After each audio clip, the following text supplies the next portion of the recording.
the 1689 London Baptist Confession of Faith. Chapter 5, Divine Providence. Paragraph 1.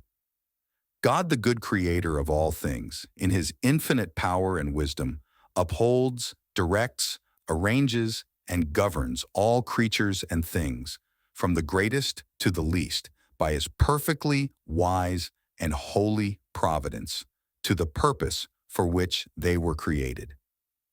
He governs according to his infallible foreknowledge and the free and unchangeable counsel of his own will. His providence leads to the praise of the glory of his wisdom, power, justice, infinite goodness, and mercy. Paragraph 2. All things come to pass unchangeably, and certainly in relation to the foreknowledge and decree of God, who is the first cause. Thus, nothing happens to anyone by chance or outside of God's providence.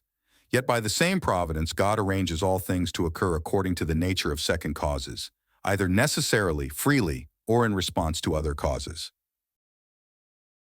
Paragraph 3. In his ordinary providence, God makes use of means, though he is free to work apart from them, beyond them, and contrary to them at his pleasure. Paragraph 4. The almighty power, unsearchable wisdom, and infinite goodness of God are so thoroughly demonstrated in his providence that his sovereign plan includes even the first fall and every other sinful action both of angels and humans. God's providence over sinful actions does not occur by simple permission. Instead, God most wisely and powerfully limits and in other ways arranges and governs sinful actions. Through a complex arrangement of methods, he governs sinful actions to accomplish his perfectly holy purposes. Yet, he does this in such a way that the sinfulness of their acts arises only from the creatures and not from God.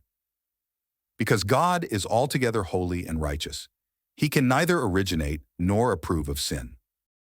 Paragraph 5.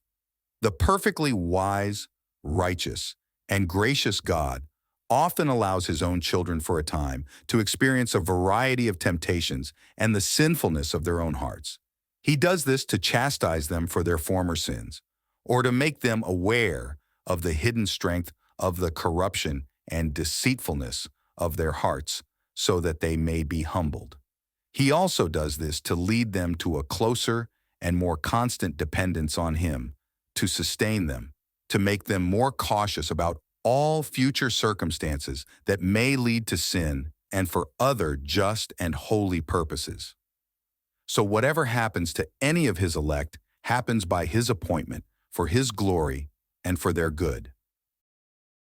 Paragraph 6. God, as the righteous judge, sometimes blinds and hardens wicked and ungodly people because of their sins. He withholds his grace from them, by which they could have been enlightened in their understanding and had their hearts renewed. Not only that, but sometimes he also takes away the gifts they already had and exposes them to situations that their corrupt natures turn into opportunities for sin. Moreover, he gives them over to their own lusts, the temptations of the world, and the power of Satan, so that they harden themselves in response to the same influences that God uses to soften others. Paragraph 7. The providence of God, in a general way, includes all creatures, but in a special way it takes care of his church and arranges all things to its good.